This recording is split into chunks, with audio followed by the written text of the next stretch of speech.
ज्या मनुष्याकडे पैसा असतो त्याला सामाजिक प्रतिष्ठा मिळत असते. त्याला भरपूर मित्र व नातेवाईक यांचा गराडा असतो.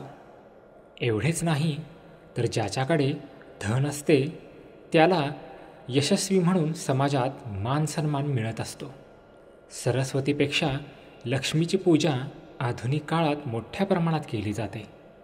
मुळात श्रीमंत व्यक्ती वाईट असते असे मला म्हणायचे नाही, पण श्रीमंत माणसाचा प्रत्येक शब्द प्रमाण मानला जातो. ही स्थिती आहे, हे प्रत्येकाला मान्य करावे लागेल.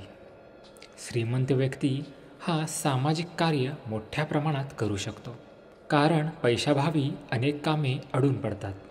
त्यामुळे अशी अडकलेली कामे श्रीमंत व्यक्ती सहज करू शकतात. त्यामुळे साहजिकच त्यांची प्रतिष्ठा वाढत असते. दुसरीकडे ज्यांच्याकडे धन नसते त्यांच्याकडे मित्रमंडळी व नातेवाईकही पाठ फिरवतात.